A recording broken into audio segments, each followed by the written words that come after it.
নমস্কার বন্ধুরা, আশা করি তোমরা সকলেই খুব ভালো আছো। আমি Nivedita di and welcome to Nivedita Das education. আজ আমরা জেএসএস ২০২৪ অর্থাৎ সিটেট জুলাই ২০২৪ এ যে পরীক্ষাটা হয়েছিল তার পেপার 1 এর বুকলেট এ, বুকলেট কোড হচ্ছে এ। এই পেপারটা নিয়ে আজ আমরা আলোচনা করব সিডিপি বা চাইল্ড ডেভেলপমেন্ট অ্যান্ড পেডাগজি র প্রথম ৩০ টা প্রশ্ন সম্পর্কে। ১ নম্বর প্রশ্ন হচ্ছে, which of the following would support continuous and comprehensive evaluation? অর্থাৎ সিসিই বা কন্টিনিউয়াস অ্যান্ড কম্প্রিহেনসিভ ইভ্যালুয়েশন কে নিচের কোনটা সাপোর্ট করে? এখানে কন্টিনিউয়াস ইভ্যালুয়েশন বলতে কি বোঝানো হয়? আগে যেমন আমাদের দুটো পরীক্ষা হতো, হাফ ইয়ারলি এবং অ্যানুয়াল। এখন কিন্তু দেখা যায় যে প্রত্যেকটা চ্যাপ্টার শেষ হওয়ার পরই কিন্তু তার উপর ইউনিট টেস্ট নেওয়া হয়। তার শিক্ষার্থীর তার উপর দুর্বলতাগুলোকে নির্ণয় করা হয় এবং রেমেডিয়াল টিচিং বা সংশোধনমূলক শিক্ষণের মাধ্যমে সেগুলোকে কিন্তু নিরাময়ের ব্যবস্থা করা হয়। তারপর পরের চ্যাপ্টারে যাওয়া হয়। তাহলে এটা কি কন্টিনিউয়াস ইভ্যালুয়েশন। আর কম্প্রিহেন্সিভ বা সামগ্রিক মূল্যায়ন বলতে কি বোঝানো হচ্ছে যে এখানে কিন্তু শুধুমাত্র যে কারিকুলার বা পাঠক্রমিক বিষয়েরই মূল্যায়ন হয় তা নয়। এখানে কিন্তু সহপাঠক্রমিক যে বিষয়সমূহ বা কো-কারিকুলার অ্যাক্টিভিটিস এগুলোরও মূল্যায়নের ব্যবস্থা করা হয় ফরমেটিভ অ্যাসেসমেন্ট এর মাধ্যমে। এখানে কিন্তু এই ফরমেটিভ অ্যাসেসমেন্ট এর ক্ষেত্রে anecdotal record, rating scale, self reporting, interview, questionnaire ইত্যাদি বিভিন্ন যে কৌশল এর সাহায্য নেওয়া হয়।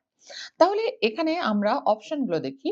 ১ বলছে বেস্ট ওয়ার্ক পোর্টফোলিও। পোর্টফোলিও ব্যাপারটা কি? কোন একজন শিক্ষার্থীর যে অ্যাচিভমেন্ট গুলো, তার সার্টিফিকেট সেগুলো যে একটা ফাইলের মধ্যে রাখা হয় তাকেই বলা হয় পোর্টফোলিও। তাহলে ১ হচ্ছে বেস্ট ওয়ার্ক, তার সবচেয়ে ভালো, ভালো যে কাজের পোর্টফোলিও। ২ হচ্ছে growth and learning progress portfolio, অর্থাৎ বৃদ্ধির সঙ্গে, সঙ্গে যে শিখন ঘটছে সেই প্রগ্রেস যেভাবে সে এগিয়ে চলেছে তার পোর্টফোলিও। ৩ হচ্ছে স্ট্যান্ডার্ডাইজড অ্যাচিভমেন্ট টেস্ট, অর্থাৎ আদর্শায়িত পারদর্শিতার অভিক্ষা। যেমন দেখা যায় সেন্ট্রাল লেভেলে যখন কোনো একটা পরীক্ষা হয়, তখন কিন্তু একটা তার স্ট্যান্ডার্ড একটা আ পেপার তৈরি করা হয়। সেটা যেকোনো বোর্ডের পরীক্ষার্থী হোক না কেন, CBSE, ICSE, West Bengal board, Bihar board, UP board, প্রত্যেকটা পরীক্ষার্থীই কিন্তু সেই টেস্টেই কিন্তু সেই পেপারের উপরেই পরীক্ষা দেবে এবং তাতে কোয়ালিফাই করবে। তাহলে এই ধরনের যে পরীক্ষা তাকে বলা যায় স্ট্যান্ডার্ডাইজড অ্যাচিভমেন্ট টেস্ট। আর ৪ হচ্ছে স্ট্যান্ডার্ডাইজড ইন্টেলিজেন্স টেস্ট, অর্থাৎ আদর্শায়িত বুদ্ধির পরীক্ষা বা বৌদ্ধিক অভীক্ষা, যেটা বুদ্ধির পরিমাণ নির্ণয় করার জন্য ব্যবহার করা হয়। তাহলে এখানে আমরা দেখেই বুঝতে পারছি সিসিই এর ক্ষেত্রে সাপোর্ট করে নিচের কোনটা? কোন আনসারটা হবে বলো? এখানে হবে growth and learning progress portfolio. কথাটার মানেটা কি? যে বৃদ্ধির সঙ্গে, সঙ্গে যে শিখন পদ্ধতি চলছে এবং তার অগ্রগতি ঘটছে, তার পোর্টফোলিও কিন্তু সিসিই কে সাপোর্ট করে। কোয়েশ্চেন নাম্বার 2 তে চলে আসি। অ্যাসারশন এবং রিজন দেওয়া আছে। কি বলা আছে assertion A? Teachers should constantly examine their own attitudes and biases while working with children. যখন টিচাররা বাচ্চাদের সঙ্গে কাজ করছেন, তখন কিন্তু তাদের কনস্ট্যান্টলি অনবরত এক্সামিন করতে হবে। কি? নিজেদের অ্যাটিটিউডস এবং বায়াস কি? অ্যাটিটিউডস মানে কি? যে তাদের নিজস্ব মনোভাব, প্রবণতা বা দৃষ্টিভঙ্গি, এবং বায়াস হচ্ছে যে কোনো একটা বিষয় সম্পর্কে যে পক্ষপাতিত্ব, যে এটা এরকমই হওয়া উচিত। ছোটবেলা থেকে আমরা দেখে এসেছি এটা এরকমই হয়। তাহলে এটাই হচ্ছে বায়াস। এটার উপর কিন্তু কনস্ট্যান্টলি এক্সামিন করতে হবে টিচারদের, যখন তারা বাচ্চাদের সঙ্গে কাজ করছেন। রিজন কি বলেছে? তাহলে আমরা বুঝতে পারছি অ্যাসারশন কিন্তু কারেক্ট, এটা ট্রু। রিজন হচ্ছে the progress of problem solving is hindered by functional fixedness. তাহলে এই যে প্রবলেম সলভিং বা সমস্যা সমাধানের যে প্রসেস বা পদ্ধতি, এটা বাধাপ্রাপ্ত হয়, hindered হয়। কিসের দ্বারা? ফাংশনাল ফিক্সডনেস এর দ্বারা। ফাংশনাল ফিক্সডনেস বলতে কি বোঝানো হচ্ছে? এটা এক ধরনের মানসিক প্রবণতা, যেটা কি করে? যে কোনো একজন ব্যক্তিকে একইভাবে চিন্তা করতে সাহায্য করে। মানে যে পথে চিন্তা করতে তিনি অভ্যস্ত তিনি সেই পথেই চিন্তা করবেন। আরো যে অন্যান্য ভাবেও যে চিন্তা করা যায় কোনো একটা বিষয়কে, সেই ব্যাপারটাতে বাধা দেয়। তাহলে এটা কিন্তু বলছে প্রবলেম সলভিং কে হিন্ডার্ড করে। এটাও কারেক্ট। কিন্তু এখানে কিন্তু আর টা কিন্তু কারেক্ট এক্সপ্লেনেশন অফ এ নয়। কারণ আমরা বলতে পারি যে এই যে টিচারদের নিজস্ব অ্যাটিটিউডস, বায়াস এর উপর কনস্ট্যান্টলি এক্সামিন করা উচিত বাচ্চাদের সঙ্গে কাজ করার জন্য। এর কারণ কিন্তু এটা নয় যে প্রসেস অফ প্রবলেম সলভিং করে কারা? বাচ্চারাই করে। বা টিচাররা তো ফ্যাসিলিটেটর হিসেবে কাজ করেন। তাহলে এটা ফাংশনাল ফিটনেস এর দ্বারা হিন্ডার্ড হয় কিন্তু এটা এ কে কিন্তু কারেক্টলি এক্সপ্লেইন করছে না। তাহলে আমরা বুঝতে পারছি এখানে কোন অপশনটা কারেক্ট হবে? Both A and R are true, but R is not the correct explanation of A. দুটোই সত্য। কিন্তু R কিন্তু A এর কারণ নয়। ঠিকঠাক? বোঝা গেল? আচ্ছা, এবার আমরা পরের কোয়েশ্চেনে চলে আসি। Question number 3. While talking about her poor marks in mathematics, Abhi says তাহলে অভি কি হয়েছে? গণিতে বা অঙ্কে খুব কম নম্বর পেয়েছে এবং এটার এক্সপ্লেনেশন এর সময় সে কি বলল অভি? সে বলল, "I just don't have the sense of numbers." সংখ্যা সম্পর্কে আমার কোনো ধারণাই নেই।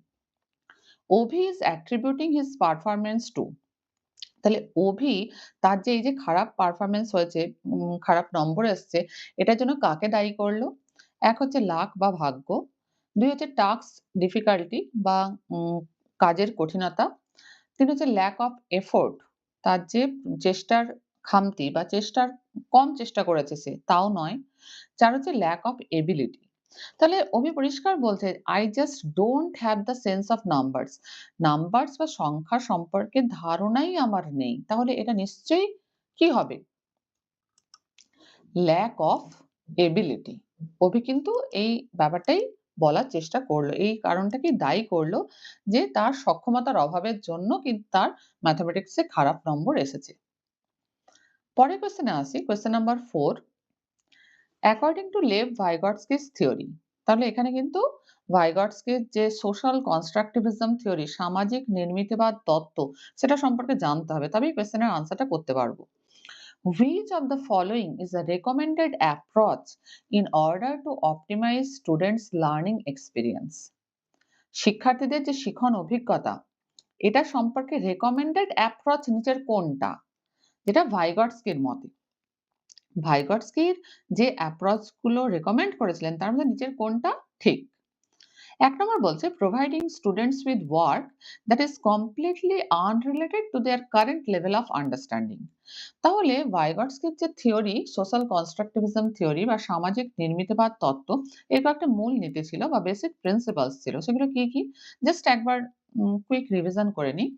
এক ছিল সামাজিক মিথস্ক্রিয়া বা সোশ্যাল ইন্টারেকশন খুব দরকার বাচ্চাদের বড় হওয়ার সঙ্গে, সঙ্গে। ২ হচ্ছে বিকাশের নৈকট্য সীমা বা জোন অফ প্রক্সিমাল ডেভেলপমেন্ট। কথাটার মানেটা কি? যে বাচ্চাটা কারেন্ট লেভেলে এই যে কথাটা বলছে না? যে কারেন্ট লেভেল অফ আন্ডারস্ট্যান্ডিং এবং তাকে সাহায্য দিলে সে যতটা পর্যন্ত এগোতে পারে, তার পার্থক্যকেই বলা হচ্ছে জোন অফ প্রক্সিমাল ডেভেলপমেন্ট। তাহলে এই যে কারেন্ট লেভেল অফ আন্ডারস্ট্যান্ডিং থেকে সে এগোতে পারবে যতটা পর্যন্ত, কিভাবে? কিছু সাহায্যের মাধ্যমে। তাকে স্ক্যাফোল্ডিং দেওয়া হবে, অ্যাসিস্টেড লার্নিং দেওয়া হবে এবং তার মাধ্যমে সে যতটা নিজের লেভেলটাকে ইনক্রিজ করতে পারবে, সেই দুটো লেভেলের পার্থক্যকেই বলা হচ্ছে জোন অফ প্রক্সিমাল ডেভেলপমেন্ট। এবং এক্ষেত্রে ভাইগটস্কি বলেছিলেন যে, এক্ষেত্রে শিক্ষার্থীদের কি করতে হবে? অ্যাসিস্টেড লার্নিং এবং স্ক্যাফোল্ডিং দিতে হবে। শিখন সহায়তা দিতে হবে। ব্যাপারটার মানে কি? যে প্রবলেম সলভ করে দেওয়া নয়। তার আশপাশের শিক্ষক হতে পারে, বাবা-মা হতে পারে, বড় দাদা-দিদি হতে পারে। সেই বিষয় সম্পর্কে যার নলেজ বেশি, সে কি করবে? তাকে সলভ করে দেবে না। তাকে প্রবলেমটা সম্পর্কে হিন্ট দেবে। তাকে সঠিক পথে তার চিন্তাভাবনাটাকে পরিচালিত করার চেষ্টা করবে। বা কোনো একটা প্রবলেমকে ছোট, ছোট অংশে ভাগ করে দেবে। যাতে সে নিজে, নিজেই কিন্তু একটু কঠিন সমস্যাকে সমাধান করতে পারে। এটাকেই বলা হচ্ছে অ্যাসিস্টেড লার্নিং অ্যান্ড স্ক্যাফোল্ডিং। এবং এর মাধ্যমেই ভাইগটস্কি বলেছিলেন যে ল্যাঙ্গুয়েজ ডেভেলপমেন্ট বা ভাষার বিকাশ ঘটে। তাহলে ১ নম্বর যে অপশনটা বলেছে যে providing students with work that is completely unrelated to their current level of understanding, এটা কিন্তু ঠিক নয়। কারেন্ট লেভেল অফ আন্ডারস্ট্যান্ডিং এর সঙ্গে কোনো রিলেশনই নেই। এরকম আনরিলেটেড, কমপ্লিটলি আনরিলেটেড, সম্পূর্ণ অসামঞ্জস্যপূর্ণ একটা কাজ কোনো একজন স্টুডেন্টকে দিয়ে দেওয়া হলো। সে কিছুতেই সলভ করতে পারবে না। ২ হচ্ছে providing students with work that is just beyond their current level of understanding। তাহলে কারেন্ট লেভেল অফ আন্ডারস্ট্যান্ডিং যেটা রয়েছে বাচ্চার, তার জাস্ট বিয়ন্ড, তার থেকে একটু কঠিন সমস্যা তাকে দেওয়া হচ্ছে with appropriate support and guidance, যেটাকে বলা হয়েছিল স্ক্যাফোল্ডিং। এটাই কারেক্ট। ৩ হচ্ছে প্রোভাইডিং নো সাপোর্ট, কোনো সাপোর্টই দেওয়া হচ্ছে না to students and leaving them to struggle on their own. তাদেরকে নিজেদেরকেই সেই সমস্যাকে নিয়ে স্ট্রাগল করতে দেওয়া হচ্ছে। তাহলে টিচারের ভূমিকা কি? তাই না? এটা ঠিক নয়। ৪ হচ্ছে providing students with work that they can manage and complete individually. মানে কি? এটা তার যে কারেন্ট লেভেল অফ আন্ডারস্ট্যান্ডিং এর মধ্যেই কোনো একটা প্রবলেম দেওয়া হচ্ছে যেটা সে ইন্ডিভিজুয়ালি আরাম করে সলভ করে দিতে পারছে। এটাও নয়। তাহলে এখানে কোন অপশনটা কারেক্ট হবে? এখানে কিন্তু আমরা দেখতে পাচ্ছি ২ নম্বর অপশন হচ্ছে কারেক্ট। কি? যে according to Vygotsky's theory, recommended approach in order to optimize students learning experience এটা হচ্ছে প্রোভাইডিং স্টুডেন্টস উইথ ওয়ার্ক, এমন কাজ দেওয়া যেটা হচ্ছে তার কারেন্ট লেভেল অফ আন্ডারস্ট্যান্ডিং এর জাস্ট একটু বেশি, মানে একটু কঠিন, এবং সেখানে তাকে কিন্তু with appropriate support and guidance কিন্তু দেওয়া হচ্ছে। অ্যাপ্রোপ্রিয়েট সাপোর্ট এবং গাইডেন্স এর সাহায্যে তাকে কিন্তু সেই প্রবলেমটা সলভ করতে বলা হচ্ছে যাতে সে করতে পারে। মানে এটা জোন অফ প্রক্সিমাল ডেভেলপমেন্ট এর মধ্যে তাকে কোনো একটা প্রবলেম দেওয়া হচ্ছে। ঠিক আছে? তাহলে এখানে ৪ এর ২ নম্বর অপশন হচ্ছে কারেক্ট। কোয়েশ্চেন নাম্বার 5 এ চলে আসি। Which of the following statement best describes the role of the teacher in progressive education? Progressive education কি? এটাকে বলছে প্রগতিশীল শিক্ষা, যার জনক হচ্ছে জন ডিউই। এই যে প্রগতিবাদ, এর মূল কথাগুলো কি কি? এখানে বলা হচ্ছে যে চাইল্ড নিজেই হচ্ছে অ্যাক্টিভ এক্সপ্লোরার, অর্থাৎ শিশু নিজেই হচ্ছে সক্রিয় উদ্ভাবক, উদ্ভাবনার মাধ্যমে সে শিখছে। ছাত্ররা নিজেরাই নিজেদের জ্ঞানের সংগঠক। Knowledge is constructed by the learner. এখানে কিন্তু টিচাররা যে জ্ঞানের ভান্ডার তিনি জ্ঞান দিচ্ছেন আর ছাত্ররা সংগ্রহ করছে এবং তাকে স্টোর করছে তা নয়। ছাত্ররা নিজেরাই কিন্তু নিজেদের জ্ঞানকে সংগঠিত করছে কিভাবে? লার্নিং বাই ডুইং মেথডে। কিছু করার মাধ্যমে তারা শিখছে। এটাই হচ্ছে প্রগ্রেসিভ এডুকেশন। এবং এখানে কিন্তু টিচারদেরও কিন্তু একটা ফ্লেক্সিবিলিটি দেওয়া হয়েছে যে ক যদি নতুন কোনো মেথড অফ টিচিং কে তারা আ ইমপ্লিমেন্ট করতে যান বা কোনো এক্সপেরিমেন্ট এর জন্য কারিকুলামে যদি কোনো রকমের রদবদলের প্রয়োজন হয়, সেই কারিকুলামের চেঞ্জ এর ফ্লেক্সিবিলিটি কিন্তু টিচারদের রয়েছে এই প্রগ্রেসিভ এডুকেশনে। এবার আমরা অপশনগুলো দেখি। তাহলে এখানে আমাদের বলেছে যে প্রগ্রেসিভ এডুকেশনে যে টিচারদের রোল কি হওয়া উচিত, বেস্ট ডেসক্রাইব করছে নিচের কোন স্টেটমেন্টটা? টিচারদের রোল প্রগ্রেসিভ এডুকেশনে। এক হচ্ছে, "the teacher is the primary source of knowledge". কখনোই নয়। টিচাররা প্রাইমারি সোর্স অফ নলেজ আর বাচ্চারা সেকেন্ডারি সোর্স অফ নলেজ। মানে টিচারদের থেকে সমস্ত কিছু বাচ্চারা পাচ্ছে তা নয়। বাচ্চারা নিজেরা করছে, দেখছে, জ্ঞানের সংগঠন করছে, শিখছে। এটা হচ্ছে প্রগ্রেসিভ এডুকেশন। তাহলে ১ নম্বর নট কারেক্ট। ২ হচ্ছে, "the teacher serves as a facilitator". এটা কারেক্ট। এখানে বাচ্চারা নিজেরাই করবে, দেখবে, নাড়াচাড়া করবে, তারা নিজেরা ব্যাপারগুলোকে সংগঠিত করার চেষ্টা করবে এবং শিখবে, এবং টিচার এখানে কি করবে? তাদেরকে সাহায্য করবে। অ্যাজ ফেসিলিটেটর টিচার এখানে সার্ভ করবে। ৩ নম্বর বলছে, "the teacher implements the prescribed curriculum as it is". তাহলে এখানে বলা যে টিচার এই যে কারিকুলামটা প্রেসক্রাইবড হয়েছে তাকে ইমপ্লিমেন্ট করবে যেমন আছে তেমনই। এটা কিন্তু নয়। প্রগ্রেসিভ এডুকেশনে কিন্তু টিচারদের সেই ফ্লেক্সিবিলিটি আছে যে প্রয়োজন অনুসারে তারা কিন্তু কারিকুলামকে একটু আধটু চেঞ্জ করতে পারেন। তাহলে ৩ নম্বরও কারেক্ট নয়। ৪ হচ্ছে, "the teacher leaves the children on their own to work independently". বাচ্চাদেরকে নিজেদের স্বাধীনভাবে কাজ করার জন্য টিচাররা ছেড়ে দিচ্ছেন। তাহলে এখানে টিচারের কোনো ভূমিকাই নেই। তাও নয়। তাহলে এখানে কোন অপশনটা কারেক্ট হচ্ছে আমরা দেখতে পাচ্ছি? এখানে কিন্তু আমরা দেখতে পাচ্ছি যে এই যে ২ নম্বর option, "teacher serves as a facilitator", এইটা হচ্ছে কারেক্ট। পরের কোয়েশ্চেনে আসি, কোয়েশ্চেন নাম্বার 6।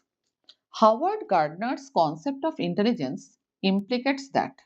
তাহলে এখানে হাওয়ার্ড গার্ডনারের থিওরিটা সম্পর্কে আমাদের জানতে হবে। গার্ডনার কি করেছিলেন? বুদ্ধির তত্ত্ব দিয়েছিলেন। তার বুদ্ধির তত্ত্বের নাম কি? Theory of multiple intelligence. Multiple intelligence কথাটার নাম থেকেই বোঝা যাচ্ছে যে বিভিন্ন প্রকার বুদ্ধির কথা তিনি বলেছিলেন। তাহলে হাওয়ার্ড গার্ডনার ৮ প্রকারের ইন্টেলিজেন্স বা বুদ্ধির কথা বলেছিলেন। 8 টাইপস অফ ইন্টেলিজেন্স। এক হচ্ছে লিঙ্গুইস্টিক ইন্টেলিজেন্স মানে ভাষাগত বুদ্ধি। যে বড়, বড় যে কবি রবীন্দ্রনাথ, সুকান্ত তাদের ক্ষেত্রে এই লিঙ্গুইস্টিক ইন্টেলিজেন্স কিন্তু তাদের ছিল। এই যে লজিক্যাল ইন্টেলিজেন্স ২ নম্বর যেটা হচ্ছে যুক্তি গাণিতিক বুদ্ধি। যারা বড়, বড় সায়েন্টিস্ট, ম্যাথমেটিশিয়ান, রামানুজন, আর্যভট্ট তাদের ক্ষেত্রে কিন্তু দেখা যায় লজিক্যাল ইন্টেলিজেন্স তাদের ক্ষেত্রে খুব বেশি ছিল। ৩ হচ্ছে স্প্যাশিয়াল ইন্টেলিজেন্স বা স্থানিক বুদ্ধি। স্থানিক বুদ্ধি মানে কি? যে ভিজুয়াল ইমেজ ফর্ম করার স্কিল যাদের ভালো।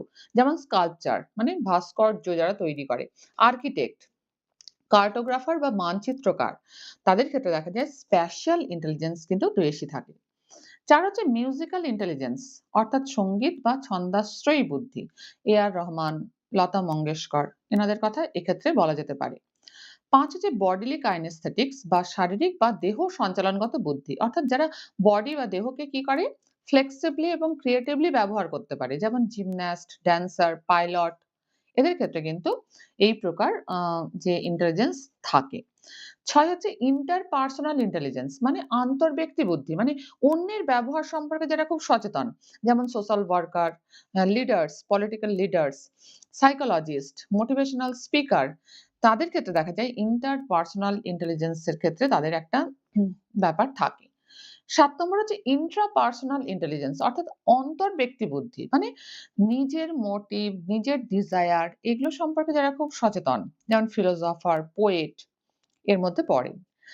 ৮ নম্বর হচ্ছে ন্যাচারালিস্টিক ইন্টেলিজেন্স অর্থাৎ প্রাকৃতিক বুদ্ধি। মানে এই যে আধ্যাত্মিকতা, জীবন কি, মৃত্যু কি, চূড়ান্ত লক্ষ্য কি, শেষ কি, জীবনের শেষ কোথায় এগুলো সম্পর্কে প্রশ্ন করার মতো বুদ্ধি যাদের থাকে তারা কিন্তু এই গ্রুপের মধ্যে পড়ে ন্যাচারালিস্টিক ইন্টেলিজেন্স।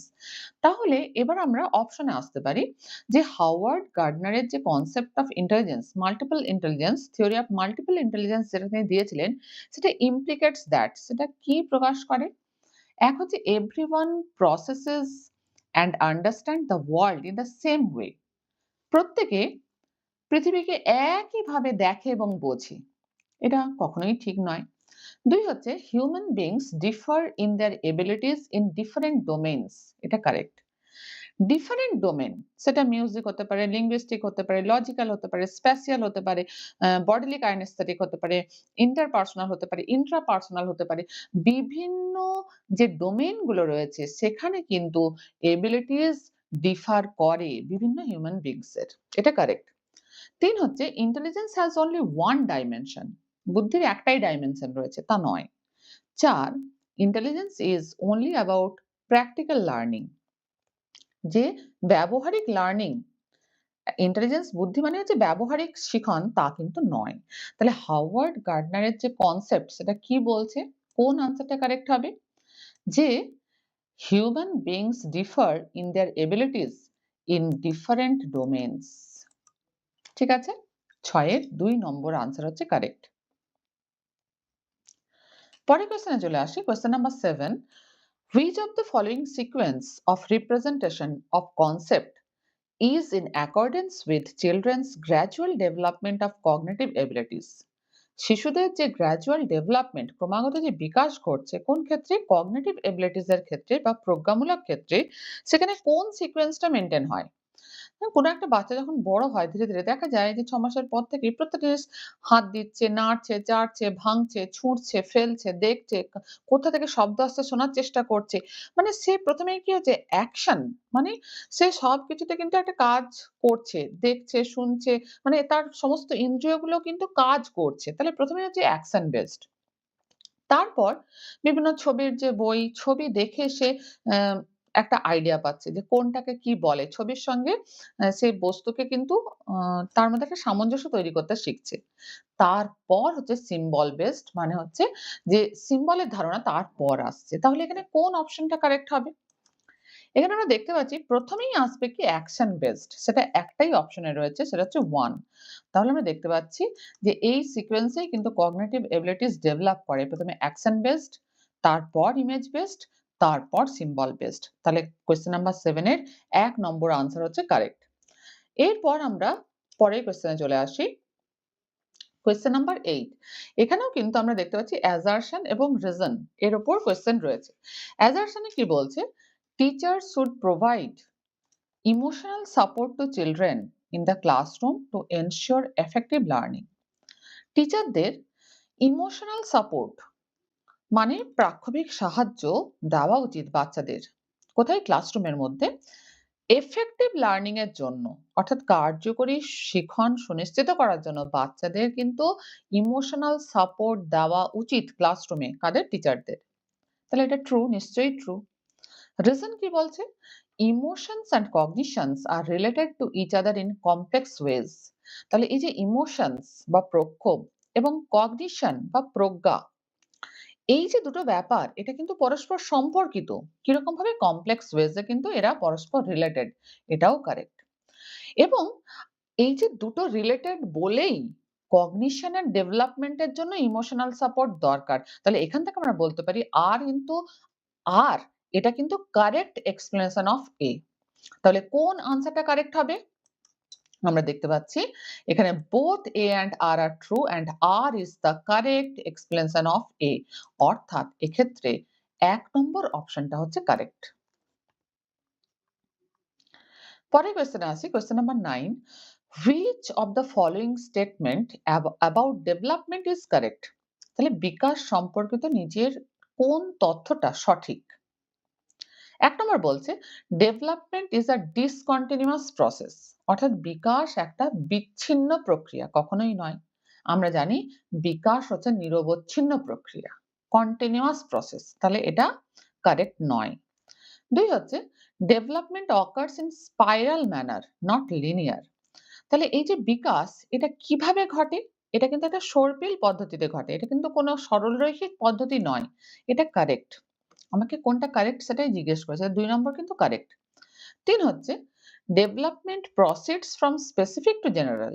না, আমরা বিকাশের যে বৈশিষ্ট্যগুলোতে পেয়েছিলাম যে development proceeds from general two specific বলেই কোনো একটা বাচ্চা প্রথমে গোটা হাত দিয়ে সমস্ত বস্তুকে ধরার চেষ্টা করে। তারপর ধীরে, ধীরে দেখা যায় যে আঙুলগুলো দিয়ে শেষ পর্যন্ত সে ধরতে পারছে। তাহলে এটা কিন্তু উল্টো দিয়েছে। তাহলে এটা কারেক্ট নয়।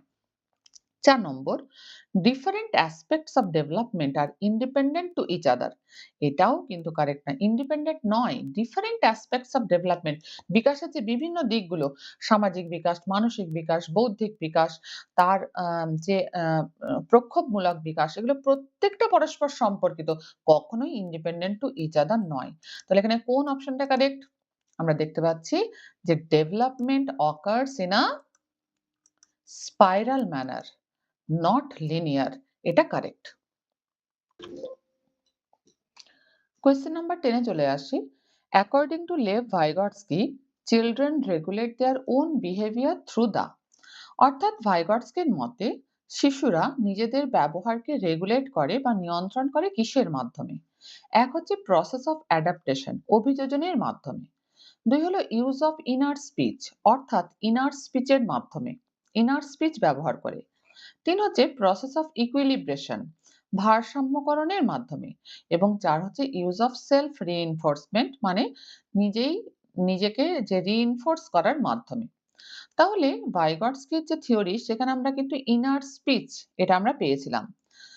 স্পিচের ব্যাপারে তিনি কিন্তু ৩ রকম স্পিচের কথা বলেছিলেন ভাইগটস্কি। সোশ্যাল স্পিচ, যেটা হচ্ছে সবার সঙ্গেই বাচ্চারা কথা বলে ২ বছরের পর থেকে ৩ বছর পর্যন্ত। তারপর প্রাইভেট স্পিচের কথা তিনি বলেছিলেন যে ৩ বছরের পর থেকে দেখা যায় বাচ্চারা নিজে নিজেই কথা বলে, নিজের মনেই কথা বলে যায়। এক্ষেত্রে কিন্তু পিঁয়াজের ক্ষেত্রেও আমরা ইগোসেন্ট্রিক স্পিচের কথা পেয়েছিলাম যে বাচ্চারা নিজের মনেই কথা বলে। কিন্তু পিঁয়াজে কিন্তু ইগোসেন্ট্রিক স্পিচকে ততটা গুরুত্ব দেননি। ভাইগটস্কি কিন্তু এই প্রাইভেট স্পিচের একটা গুরুত্বের কথা বলেছিলেন। এবং তারপর সাইলেন্ট ইনার স্পিচ ৭ বছরের পর থেকে দেখা যায় যে বাচ্চারা কিন্তু নিজে নিজেই কথা বলে নিজেকেই ডাইরেকশন দেয়। তাহলে এখানে কোন অপশনটা কারেক্ট হবে? আমরা বুঝতেই পারছি ইউজ অফ ইনার স্পিচ এটা কারেক্ট হবে। কারণ according to Lev Vygotsky, children regulate their own behaviour through the use of inner speech. এরপর পরের কোয়েশ্চেনে আসি, question number 11, which pedagogical approach would be adopted by teachers?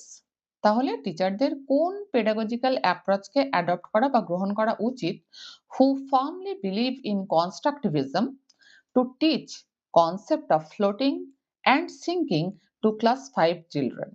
তাহলে যে সমস্ত শিক্ষকরা ফার্মলি বিলিভ করেন কনস্ট্রাকটিভিজম এর ওপর বা নির্মিতিবাদ, নির্মিতিবাদ কি বলছে? নির্মিতিবাদের কথা তাই যে শিশুরা নিজেরাই জ্ঞানের নির্মাণ ঘটাবে। এখানে শিশুরা নিজেই কাজগুলো করবে এবং শিখবে। তাহলে এখানে কোন অ্যাপ্রোচকে গ্রহণ করা হবে?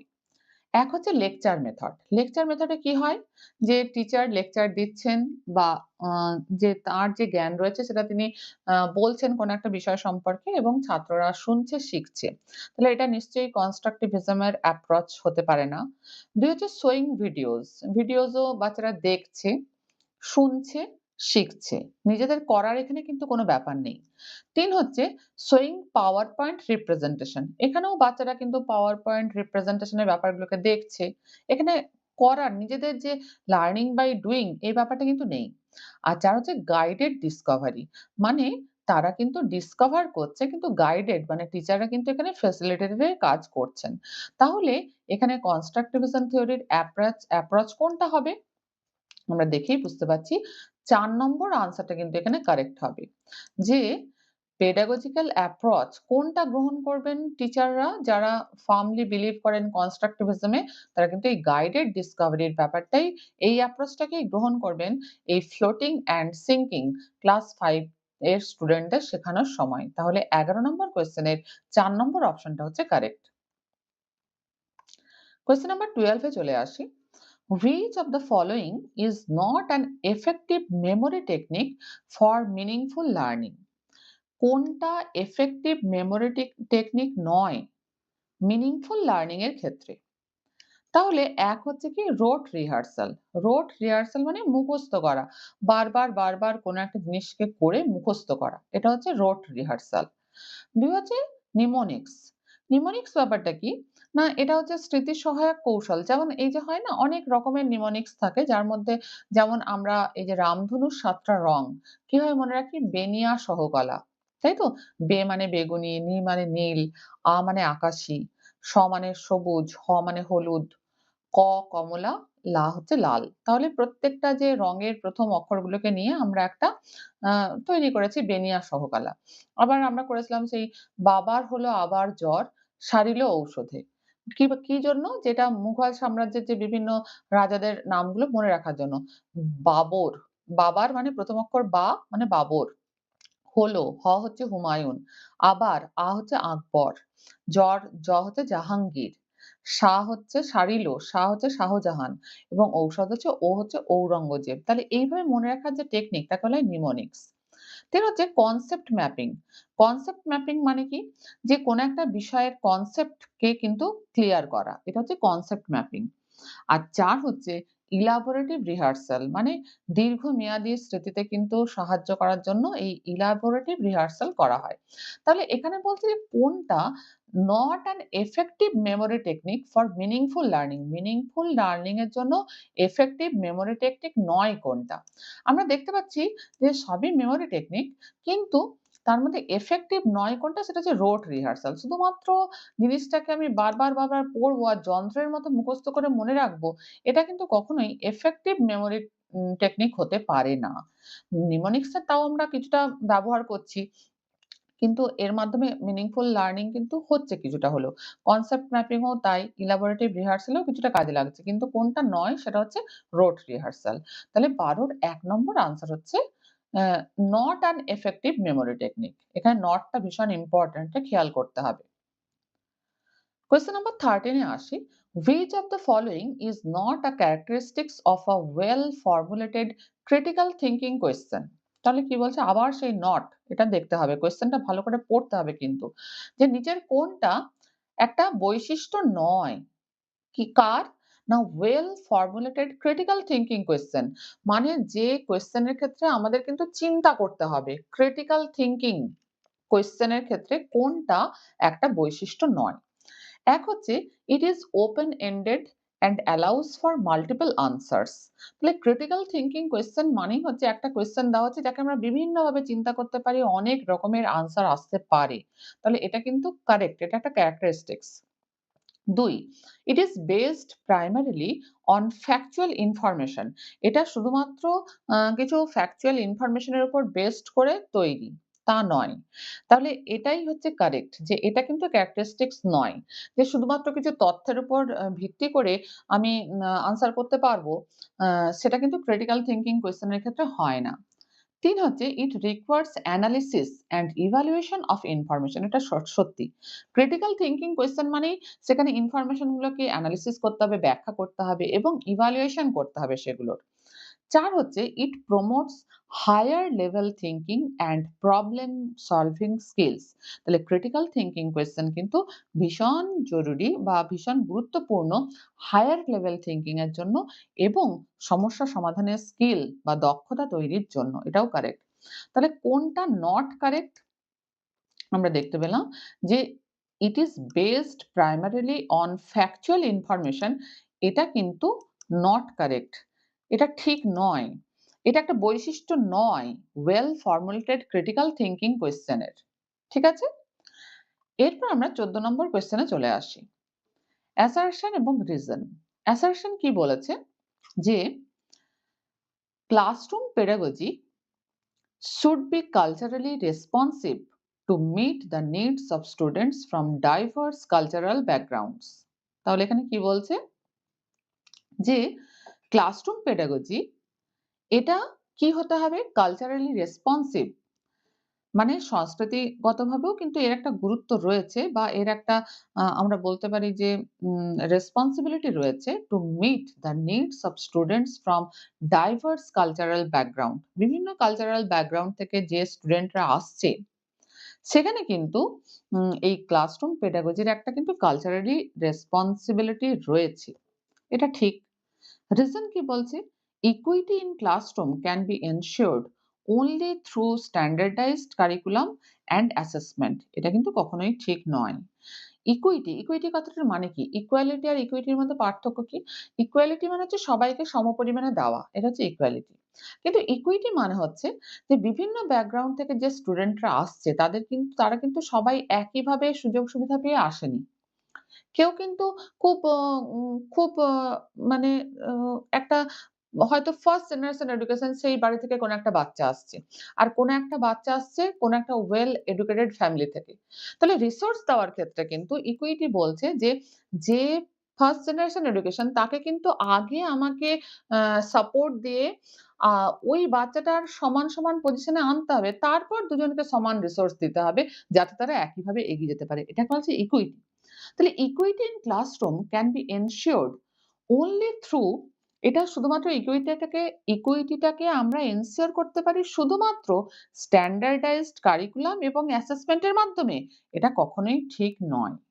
তাহলে এখানে কোন আনসারটা কারেক্ট হবে? A is correct but R is false. তাহলে A is true but R is false. তাহলে আমরা দেখতে পাচ্ছি এখানে কোন অপশনটা কারেক্ট? 14 নম্বর কোয়েশ্চেনের ৩ নম্বর অপশনটা হচ্ছে কারেক্ট। ঠিক আছে? এবার আমরা কোয়েশ্চেন নাম্বার 15 এ চলে আসি। Jagriti has learned that her dog Rusty is a golden retriever. তো জাগৃতি কি জানে? যে তার যে ডগ রাস্টি তার নাম, সে হচ্ছে একটা golden retriever. When she see another dog that looks similar to Rusty but is a different breed, she calls it a dog too. এবার সে দেখলো যে রাস্টির মতনই দেখতে আরেকটা ডগ, কিন্তু সেটা অন্য প্রজাতির। সে জানলো যে অন্য প্রজাতির হলেও এটাও একটা dog. According to Jean Piaget's theory of cognitive development, which concept does this demonstrate? কোন কনসেপ্টটা এটাকে ডেমনস্ট্রেট করে? ১ হচ্ছে ইগোসেন্ট্রিজম, ২ হচ্ছে অবজেক্ট পার্মানেন্স, ৩ হলো কনজারভেশন এবং ৪ হলো অ্যাসিমিলেশন।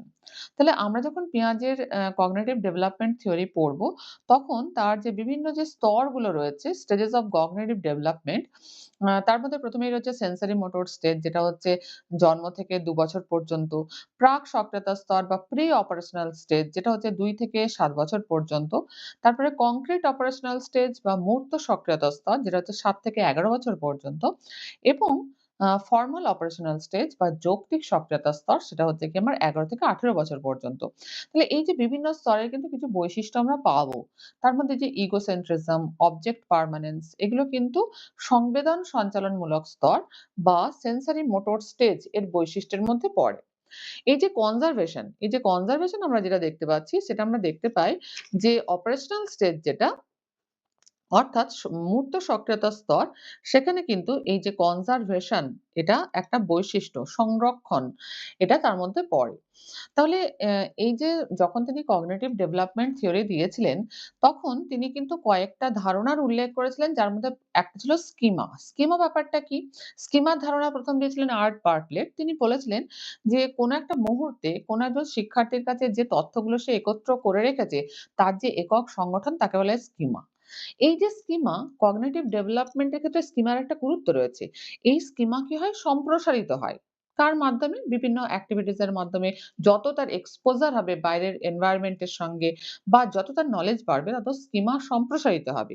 এটা দুটো পদ্ধতিতে হয়ে থাকে। একটা হচ্ছে অ্যাডাপ্টেশন বা অভিযোজন এবং অর্গানাইজেশন বা সাংগঠনিকরণ। এবারে যে অ্যাডাপ্টেশন বা অভিযোজন এটা আবার দুটো প্রক্রিয়ার মাধ্যমে ঘটে। একটা অ্যাসিমিলেশন বা আত্তীকরণ এবং অ্যাকোমোডেশন বা সহযোজন। আত্তীকরণ বা অ্যাসিমিলেশন ব্যাপারটা কি? এখানে তিনি বলেছিলেন যে কোনো একটা বিষয়ে শিক্ষার্থীর মধ্যে একটা স্কিমা তৈরি হয়ে রয়েছে। এবারে সেখানে হয়তো কোনো নতুন তথ্য, চিন্তা, ধারণা বা ভাব এটা সংযোজিত হচ্ছে। যার ফলে কি হচ্ছে স্কিমা পরিবর্তিত এবং সম্প্রসারিত হচ্ছে। এটাকেই তিনি অ্যাসিমিলেশন বলেছিলেন। এখানে সেটাই ঘটছে যে রাষ্ট্রে একটা ডগ জাগৃতি জানতো। সে অন্য প্রজাতির আরেকটা জন্তু দেখতে পেল যেটা কিন্তু তার রাষ্ট্রের মতনই দেখতে। কিন্তু অন্য প্রজাতির। সে জানলো সেটাও একটা ডগ। তাহলে কি হলো? নতুন তথ্যের সংযোজন ঘটলো পূর্ববর্তী স্কিমার সঙ্গে। এটাকে বলা হয় অ্যাসিমিলেশন। তাহলে এখানে এই কনসেপ্টটাকে আমরা কি বলতে পারি? কোন অপশনটা কারেক্ট হবে? এটাকে আমরা বলতে পারি অ্যাসিমিলেশন। তাহলে এই যে কথাটা বলছে according to Jean Piaget's theory of cognitive development which concept does this demonstrate তাহলে এখানে কোন কনসেপ্টটা এটাকে ডেমনস্ট্রেট করছে সেটা হচ্ছে assimilation 15 নম্বর কোয়েশ্চেনের 4 নম্বর অপশন হচ্ছে কারেক্ট কোয়েশ্চেন নাম্বার 16 এ চলে আসি heredity totally determine an individual's কোনটা হবে আমাকে দেখতে হবে। ১ বলেছে সেক্স, ২ হচ্ছে জেন্ডার, ৩ হলো একাডেমিক সাকসেস এবং ৪ হচ্ছে লার্নিং স্টাইল। তাহলে জেন্ডার এটা তো আমরা জানি সোশ্যাল কনস্ট্রাক্ট অর্থাৎ সমাজ যেভাবে ভাবে কোন একজন ছেলের যে রোল হওয়া উচিত বা মেয়ের যে রোল হওয়া উচিত সেটাকে বলা হচ্ছে জেন্ডার। সোশ্যাল কনস্ট্রাক্ট এটা একটা। বায়োলজিক্যাল কনস্ট্রাক্ট হচ্ছে sex. Academic success, learning style এর উপর কিন্তু শুধুমাত্র যে হেরিডিটির প্রভাব রয়েছে তা নয়। এর উপর এনভায়রনমেন্ট এরও একটা গুরুত্বপূর্ণ প্রভাব রয়েছে। তাহলে এখানে কোয়েশ্চেনে যেটা বলেছে heredity totally determine an individuals তাহলে পুরোপুরি হেরিডিটির উপর নির্ভর করে কোনটা? সেক্স। তাহলে ১ নম্বরে দেখো ১ নম্বর অপশন রয়েছে। ১ এ 1, 2, 2, 3 এ 1, 3 অ্যান্ড 4 এবং ৪ এ হচ্ছে 2, 3, 4 আমরা দেখেই বুঝতে পারছি যে হেরিডিটি টোটালি ডিটারমিন কোনটা? সেক্স হবে আনসার। তাহলে কোয়েশ্চেন নাম্বার অপশন নাম্বার 1 যার মধ্যে শুধুমাত্র 1 রয়েছে সেক্স। তাহলে এই ১৬ র ১ নম্বর অপশন কারেক্ট হবে। কোয়েশ্চেন নাম্বার 17 এ আসি। এখানেও অ্যাসারশন এবং রিজন এর একটা কোয়েশ্চেন দিয়েছে। অ্যাসারশন কি বলেছে যে teachers should focus on asking questions in classroom. টিচারদের কোন দিকে ফোকাস করা উচিত? ক্লাসরুমে কোয়েশ্চেন জিজ্ঞাসা করার উপর and encouraging children also to ask question rather than giving instructions এবং শিক্ষার্থীদেরও এনকারেজ করা উচিত যে প্রশ্ন জিজ্ঞাসা করার জন্য যে প্রশ্ন মনে আসবে তবেই তো তাদের চিন্তা ভাবনা করার ক্যাপাসিটি বাড়বে শুধুমাত্র ইনস্ট্রাকশন দেওয়ার থেকে কিন্তু স্টুডেন্টদেরকে এনকারেজ করা উচিত যাতে তারা প্রশ্ন জিজ্ঞাসা করতে পারে তাহলে এটা ট্রু আমরা দেখেই বুঝতে পারছি রিজন কি বলেছে Child-centered pedagogy means giving opportunities to children's voices and ensuring their participation. এটাও কারেক্ট। Child-centered pedagogy কাকে বলা হচ্ছে? সেখানে চাইল্ড সেন্টার্ড অর্থাৎ সেখানে কেন্দ্রবিন্দুতে থাকবে কে? চাইল্ড। অর্থাৎ তাদের অপরচুনিটি দিতে হবে। তাদের কথা বলার জন্য, প্রশ্ন করার জন্য এবং ensuring their participation এমন নয় যে টিচার বলবে তারা চুপচাপ বসে, বসে শুধু শুনে যাবে। চোখ কান বন্ধ করে। তা নয়। তারা পার্টিসিপেট করবে প্রত্যেকটা ব্যাপারে। তাহলে আমরা দেখতে পাচ্ছি আরও ট্রু। এবং এখানে কিন্তু এটা কিন্তু কারেক্ট এক্সপ্লেনেশন অফ টিচারের teacher should focus on asking question in classroom. Teacher কি করছে? ক্লাসরুমে প্রশ্ন জিজ্ঞাসা করছে এবং চিলড্রেনদেরও শিক্ষার্থীদেরও এনকারেজ করছে প্রশ্ন জিজ্ঞাসা করার জন্য ইনস্ট্রাকশন দেওয়ার পরিবর্তে। কারণ চাইল্ড সেন্টার্ড পেডাগজিতে কিন্তু এটার কথাই বলা হয়েছে যে চিলড্রেনদের যে ভয়েসকে অপরচুনিটি দিতে হবে, তাদের প্রশ্ন করাকে এনকারেজ করতে হবে এবং তাদের পার্টিসিপেশনকে এনশিওর করতে হবে। তাহলে দেখেই বোঝা যাচ্ছে এখানে কোন অপশনটা কারেক্ট। এখানে কিন্তু আমরা দেখতে পাচ্ছি both A and R are true and R is the correct explanation of A. তাহলে এখানে 17 নম্বর কোয়েশ্চেনের 1 নম্বর অপশনটা হচ্ছে কারেক্ট। কোয়েশ্চেন নাম্বার 18 এ চলে আসি। Repetitive and ritualistic behavior is an identifying characteristics of repetitive and ritualistic behavior. এটা এটা আইডেন্টিফাইং ক্যারেক্টারিস্টিক্স কার? এটা আমাকে প্রশ্ন জিজ্ঞেস করেছে। ১ হচ্ছে অটিজম স্পেকট্রাম ডিসঅর্ডার, ২ হচ্ছে লার্নিং ডিসএবিলিটিস, ৩ হচ্ছে attention deficit hyper activity disorder আর ৪ হচ্ছে সেরিব্রাল পালসি। তাহলে আমরা দেখেছি যে রিপিটেটিভ যে বিহেভিয়ার এটা কাদের মধ্যে দেখা যায়? অটিজম স্পেকট্রাম ডিসঅর্ডার এর ক্ষেত্রেই কিন্তু এটা দেখা যায়। লার্নিং ডিসএবিলিটিস বিভিন্ন ধরনের হতে পারে। পঠন অক্ষমতা যেটাকে ডিসলেক্সিয়া বলা হয়, লিখন অক্ষমতা যেটাকে ডিসগ্রাফিয়া বলা হয়, ক্যালকুলেশন করার যে অক্ষমতা যেটাকে ডিসক্যালকুলিয়া বলা হয়। তাহলে এগুলো হচ্ছে learning disabilities. Attention deficit hyper activity disorder এ দেখা যায় যে বাচ্চারা প্রচন্ড ছটপট করে, অস্থিরতা তাদের মধ্যে দেখা যায়। এটাকে এটা কিন্তু এর মধ্যে রিপিটেটিভ ব্যাপারটা থাকে না। আর সেরিব্রাল পালসি এটা একটা neural disorder problem. Cerebral palsy. তাহলে এখানে আনসার কোনটা হবে? 18 নম্বর কোয়েশ্চেনের আনসার হবে 1 অটিজম স্পেকট্রাম ডিসঅর্ডার বা ASD বাচ্চাদের ক্ষেত্রে কিন্তু এই রিপিটেটিভ অ্যান্ড রিচুয়ালিস্টিক বিহেভিয়ার লক্ষ্য করা যায়। সবসময় দেখা যায় যে কেউ কিছু জিজ্ঞেস করলে হাতটা জোর করে তারা কিন্তু চোখগুলোকে ঢেকে নেয় এবং মুখটাকে ঢাকা দেওয়ার চেষ্টা করে। তাই তো? তাহলে এটা 18 নম্বর কোয়েশ্চেনের কিন্তু আমরা দেখতে পাচ্ছি ১ নম্বর অপশনটা হচ্ছে কারেক্ট। কোয়েশ্চেন নাম্বার 19 এ চলে আসি। Learners feel engaged and actively involved in process of learning when তাহলে শিক্ষার্থীরা তারা আ ফিল করে এনগেজড মানে তারা কিন্তু আ ব্যস্ত হয়ে থাকে কাজের মধ্যে এবং actively involved in process of learning এবং শিখন পদ্ধতির সঙ্গে তারা প্রত্যক্ষভাবে কিন্তু ইনভলভ হয়। কখন? ১ নম্বর বলছে activities are related to their context activity যখন তাদের কনটেক্সট এর সঙ্গে রিলেটেড হয়। একদম অন্য যেটা সম্পর্কে তারা জানেই না, সেই সম্পর্কে যদি কিছু বলা হয় তারা অ্যাক্টিভলি পার্টিসিপেট ও করতে পারবে না আর নিজেদের এনগেজড ফিল ও করবে না। ২ হচ্ছে focus of learning is repetition and memorisation. যখন শিখনের লক্ষ্য কি হয়? বারবার করে একটা জিনিসকে বারবার বলা যন্ত্রের মতন এবং তাকে মেমোরিতে সংরক্ষণ করা। মানে মনে রাখার চেষ্টা করা। এখানে কিন্তু কখনোই বাচ্চারা আ এ এ মানে প্রসেস অফ লার্নিং এর সঙ্গে ইনভলভড বা এনগেজড কখনোই ফিল করে না। রিপিটেশন এবং মেমোরাইজেশন এর ক্ষেত্রে। তাহলে ২ কিন্তু কারেক্ট নয়। ৩ হচ্ছে socio emotional needs of learners are ignored. তাহলে যখন তাদের এই যে emotional needs, socio emotional needs কে ইগনোর করা হয়। মানে তাকে তার যে প্রাক্ষবিক যে প্রয়োজন তাকে ইগনোর করা হচ্ছে। তাহলে সেক্ষেত্রেও তারা কিন্তু লার্নিং প্রসেস এর সঙ্গে নিজেদের ইনভলভড বা এনগেজড মনে করবে না। তাহলে ৩ নম্বরও কিন্তু কারেক্ট নয়। ৪ হচ্ছে their prior knowledge is discarded and negated তারা যেটা শিখে এসেছে, তাদের যে পূর্ববর্তী শিক্ষা, সেটাকে যখন একেবারে নাকচ করে দেওয়া হয় বা না করে দেওয়া হয়, তখন সেক্ষেত্রেও কিন্তু তাদের মনে হবে তাহলে আমরা বোধহয় কিছুই শিখিনি। তারা প্রসেস অফ লার্নিং এর সঙ্গে কখনোই ইনভলভ বা এনগেজড বোধ করবে না। তাহলে এখানে কোন অপশনটা কারেক্ট হবে? যে যখন activities are related to their context হবে শিক্ষার্থীদের, তখনই তারা একমাত্র এই প্রসেস অফ লার্নিং এর সঙ্গে ইনভলভড এবং এনগেজড বোধ করবে। তাহলে ১৯ নম্বর কোয়েশ্চেনের ১ নম্বর অপশন হচ্ছে কারেক্ট।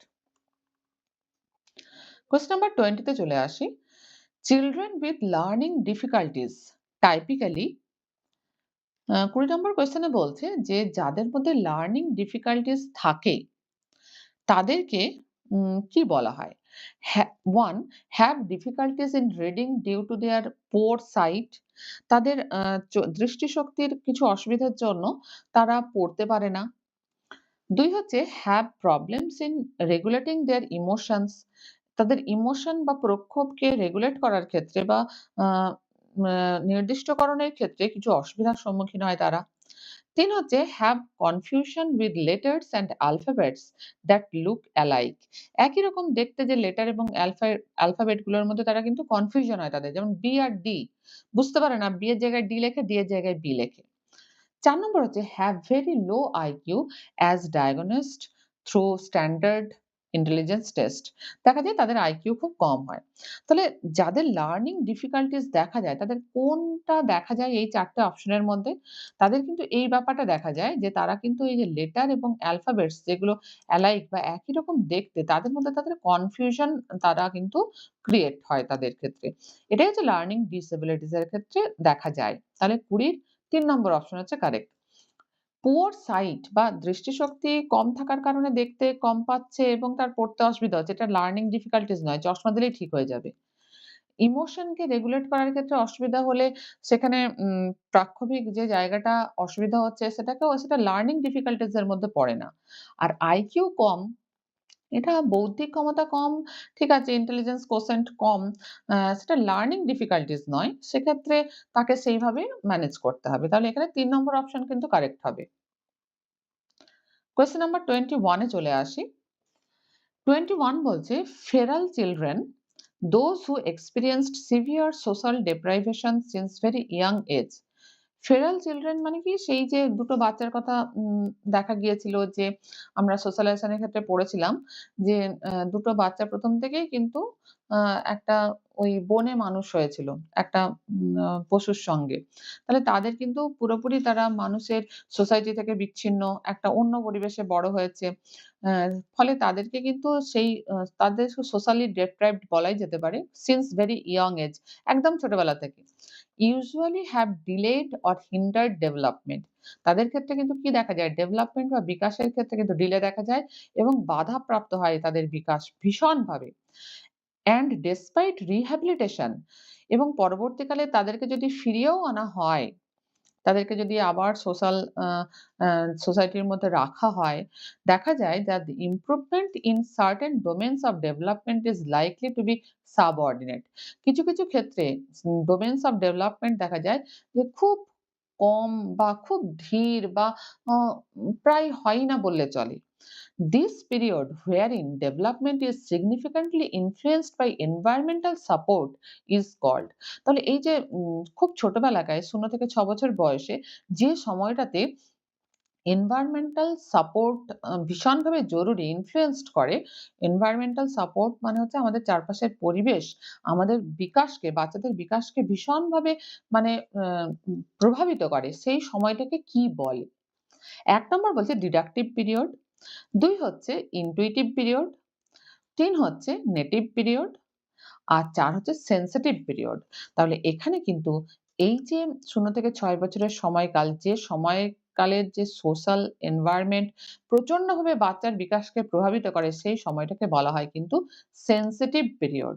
তাহলে এখানে ২১ নম্বর কোয়েশ্চেন এ আমরা দেখতে পাচ্ছি ৪ নম্বর অপশন হচ্ছে কারেক্ট। কোয়েশ্চেন নাম্বার 22 তে চলে আসি। Preconceived generalization about behavior of various gender are called pre-concept generalisation মানে আগের থেকেই আমরা একটা জেনারেশন করে রেখে দিয়েছি যে কোন জেন্ডারের বিহেভিয়ার কিরকম হবে। মেয়েরা খুব নম্র হবে, ভদ্র হবে, কথা শুনবে, সবসময় মাথা নিচু করে থাকবে, শিক্ষক হবে বা নার্স হবে। তারা নমনীয় হবে, কোমল হবে, হ্যাঁ? কোনো ব্যাপারে রাগবে না। তাহলে এই যে একটা প্রি কনসেপ্ট জেনারালাইজেশন এটা হয়েই আছে। ভেরিয়াস জেন্ডারস এর মানে বিভিন্ন ন ন লিঙ্গ ভেদে বিভিন্ন মানুষের ব্যবহারের ক্ষেত্রে এটাকে কি বলা হয়? ১ নম্বর বলা হচ্ছে জেন্ডার স্টেরিওটাইপস, ২ হচ্ছে জেন্ডার ডিসক্রিমিনেশন, ৩ হলো জেন্ডার আইডেন্টিটি আর ৪ হচ্ছে জেন্ডার টাইপিং। তাহলে এই যে আ প্রি কনসেপ্ট জেনারেশন এটাকে বলা হয় জেন্ডার স্টেরিওটাইপ। যে আগে থেকেই সমাজ ঠিক করেই রেখেছে যে কোন জেন্ডারের আ বিহেভিয়ার কি রকম হওয়া উচিত। ওইজন্যই জেন্ডারকে একটা সোশ্যাল কনস্ট্রাক্ট বলা হয়। জেন্ডার ডিসক্রিমিনেশন মানে হচ্ছে লিঙ্গ ভেদে পক্ষপাতিত্ব করা। জেন্ডার আইডেন্টিটি মানে হচ্ছে যে কোনো একটা বাচ্চা বুঝতে পারে যে আমি ছেলে না আমি মেয়ে ২ থেকে ৩ বছর বয়সের মধ্যে সেটাকে বলা হয় জেন্ডার আইডেন্টিটি। জেন্ডার স্টেবিলিটি মানে কোনো একটা বাচ্চা বুঝতে পারে যে ছেলে সে ছেলেই থাকবে, যে মেয়ে সে মেয়েই থাকবে। আর জেন্ডার কনসিস্টেন্সি হচ্ছে যে বাচ্চারা তখন বুঝতে পারে ৭ বছরের পর যে আমার যদি আউটলুকটা চেঞ্জ করেও দেওয়া হয়, যে কোনো একটা ছেলেকে মেয়ের মতনও সাজিয়ে দেওয়া হয় কিন্তু সে মেয়ে হবে না, সে ছেলেই থাকবে। তো এই ব্যাপারগুলো সম্পর্কে আমরা পড়েছি যাই হোক। তো এই ব্যাপারটাকে জেন্ডার স্টেরিওটাইপ বলা হয়। ২২ নম্বর কোয়েশ্চেনের ১ নম্বর অপশন হচ্ছে কারেক্ট। কোয়েশ্চেন নাম্বার 23 তে চলে আসি। In an inclusive classroom. Inclusive classroom কাকে বলা হয়? ইনক্লুসিভ অ্যা ক্লাসরুম মানে অন্তর্ভুক্তিমূলক শ্রেণীকক্ষ। ইনক্লুসিভ এডুকেশন কথাটার সঙ্গে আমার পরিচিত। এটাকে বলা হয় অন্তর্ভুক্তিমূলক শিক্ষা। এই ব্যাপারটা কি? এটা একটু বলে নিই, তারপর কোয়েশ্চেনে আমরা আসছি।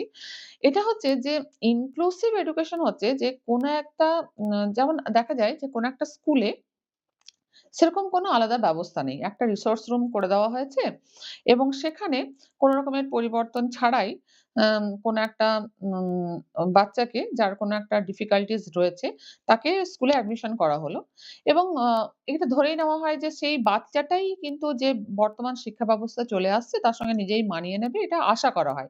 এক্সপেক্ট করা হয় যে সে স্যুট করে নেবে এই সিস্টেমের সঙ্গে। তাকে রিসোর্স রুমে রাখা হয়। সে সবসময় নিজেকে inadequate ফিল করে এবং তার inadequacies গুলো হাইলাইটেড হয়। কারণ অন্যান্য বাচ্চারা খেলছে, সে খেলতে পারছে না। সে একটা রুমে বসে আছে। এবং সেটা চোখে আঙ্গুল দিয়ে যেন তাকে কেউ দেখায় এটা মনে হয় তার। এই যে ব্যাপারটা এটাকে বলা হচ্ছে কি ইন্টিগ্রেটেড এডুকেশন। যে কোন রকমের পরিবর্তন ছাড়াই স্কুলে একটা আ বাচ্চাকে যার কোন ডিফিকাল্টিজ রয়েছে তাকে ভর্তি করা হলো। একটা রিসোর্স রুমে তাকে রাখা হলো। কিন্তু ইনক্লুসিভ এডুকেশনটা একটু অন্য রকমের। এখানে কি করা হয় যে এখানে কিন্তু স্কুলে প্রয়োজনীয় ব্যবস্থা করা হয় এবং যা সাহায্য বাচ্চার দরকার সেই সাহায্য এবং পরিবর্তন সহ মানে স্কুলে যে প্রভিশন গুলো দরকার, যে সাপোর্ট দরকার, যে মডিফিকেশন দরকার সেই মডিফিকেশন কে করে এই স্পেশালি এবলড চাইল্ড মানে বিশেষ ক্ষমতা সম্পন্ন যে শিশুরা তাদেরকে সেই স্কুলে অ্যাডমিশন করা। যাতে তারা কারিকুলার এবং কো-কারিকুলার ২ রকম এক্টিভিটিস এই সমানভাবে অংশ নিতে পারে এবং তারা কখনোই তার মধ্যে নিজেকে inadequate বা অসম্পূর্ণ ফিল না করে। এই ব্যাপারটাকে বলা হয় ইনক্লুসিভ ক্লাসরুম। তাহলে এখানে কোয়েশ্চেন জিজ্ঞেস করেছে, "ইন অ্যান ইনক্লুসিভ ক্লাসরুম" ১ নম্বর option, "special children always work on their own curriculum." Special চিলড্রেনরা তাদের নিজেদের কারিকুলামেই চলে। ২ হচ্ছে all children have access to and are included in classroom activities প্রত্যেকটা বাচ্চাকেই কিন্তু ক্লাসরুম এক্টিভিটিস এ ইনক্লুড করা হয় এবং তারা তাতে এক্টিভিটিস এ অংশগ্রহণ করার তাদের অ্যাক্সেস থাকে। তাহলে এই ২ নম্বর অপশনটাই কিন্তু ইনক্লুসিভ ক্লাসরুমের একটা বৈশিষ্ট্যের মধ্যে পড়ে। ৩ হচ্ছে স্পেশাল চিলড্রেন আর লুকড আপন অ্যাজ নিডি অ্যান্ড ডিপেন্ডেন্ট। এটা কিন্তু ইন্টিগ্রেটেড এডুকেশন এর ক্ষেত্রে দেখা যায়। ইন্টিগ্রেটেড এডুকেশন যে যেন তারা নিডি, তারা ডিপেন্ডেন্ট অন্যান্য বাচ্চাদের যেন তারা অন্যান্য বাচ্চারা ওই বিশেষ ক্ষমতা সম্পন্ন বাচ্চাদের যেন একটু করুণার চোখে দেখে, তাদেরকে রিসোর্স রুমে পাঠানো হয়। এই ব্যাপারটা কিন্তু ইনক্লুসিভ ক্লাসরুমের ক্ষেত্রে প্রযোজ্য নয়। আর ৪ হচ্ছে all children follow same curriculum and uniform pedagogy is adopted for all learners তাহলে স্পেশালি এবলড চাইল্ডদের ক্ষেত্রে যদি ইউনিফর্ম পেডাগজি অ্যাডপ্ট করা হয় প্রত্যেকটা লার্নারের জন্য এবং কারিকুলাম তাহলে তারা তো সেখানে তো ঠিক মতন করে এগোতে পারবে না, তাই তো? তাহলে এখানে কোন অপশনটা কারেক্ট আমরা দেখলাম যে all children have access to and are included in classroom activities এইটা হচ্ছে ইনক্লুসিভ ক্লাসরুমের ক্ষেত্রে এটা লক্ষ্য করা যায়। অন্য কোথাও দেখা যায় না। কোয়েশ্চেন নাম্বার 24 এ চলে আসি। What is the primary purpose of asking critical thinking question. Critical thinking question প্রশ্ন করার পারপাসটা কি? প্রাথমিক যে উদ্দেশ্য সেটা কি? ক্রিটিক্যাল থিংকিং মানে হচ্ছে যে কোনো নতুন জিনিস আবিষ্কার করা বা তৈরি করা বা উপ অন্যভাবে সমস্যা সমাধানের চেষ্টা করা, এগুলোর জন্য কিন্তু এই ক্রিটিক্যাল থিংকিং কাজে লাগে। যেটা আমরা দেখেছিলাম যে পিয়াজের যে কগনিটিভ ডেভেলপমেন্ট থিওরিতে ফর্মাল অপারেশনাল স্টেজ বা যৌক্তিক সক্রিয়তার স্তরে কিন্তু এই যে ক্রিটিক্যাল থিংকিং ক্যাপাবিলিটি এটা কিন্তু তৈরি হয়। তো এখানে ১ নম্বর অপশন বলছে to enable students to develop procedural knowledge. Procedural knowledge বা পদ্ধতিগত যে জ্ঞান সেটা কিন্তু কখনোই ক্রিটিক্যাল থিংকিং কোয়েশ্চেন এর প্রাইমারি পারপাস নয়। ২ to assess students knowledge and understanding skill. তাহলে ক্রিটিক্যাল থিংকিং কোয়েশ্চেন কিন্তু স্টুডেন্টদের এই যে নলেজ এবং আন্ডারস্ট্যান্ডিং স্কিল, তাদের যে জ্ঞান এবং যে সেটাকে বোঝার ক্ষমতাকে অ্যাসেস করতে কিন্তু কাজে লাগে। তো এটা কিন্তু শুধুমাত্র জ্ঞান এবং বোঝার ক্ষমতা বুঝতে কাজে লাগে এটাও নয়। ৩ হচ্ছে to promote higher level thinking and problem solving skills. এইটা হচ্ছে কারেক্ট। যে হায়ার লেভেল থিংকিং এবং যেকোনো কঠিন প্রবলেম সলভ করার যে স্কিল এটাকে প্রমোট করে ক্রিটিক্যাল থিংকিং কোয়েশ্চেন। আর ৪ নম্বর হচ্ছে to encourage students to memorise information. শুধুমাত্র তথ্যকে মেমোরাইজ করার জন্য ক্রিটিক্যাল থিংকিং কোয়েশ্চেন এর প্রয়োজন নেই। এটা তার প্রাইমারি পারপাস নয়। তাহলে আমরা দেখতে পেলাম এখানে ২ নম্বর অপশনের থেকেও অ্যাপ্রোপ্রিয়েট হচ্ছে ৩ নম্বর অপশনটা, যে হায়ার লেভেল থিংকিং এবং আন্ডারস্ট্যান্ডিং স্কিল এটাকে না প্রবলেম সলভিং স্কিল এইটাকে প্রমোট করা এটাই হচ্ছে ক্রিটিক্যাল থিংকিং কোয়েশ্চেন এর প্রাইমারি পারপাস। ঠিক আছে? তাহলে ২৪ এর ৩ নম্বর অপশন হচ্ছে কারেক্ট। এরপর আমরা চলে আসি ২৫ নম্বর question. Which of the following is correct about the process of learning according to socio-constructivist theories?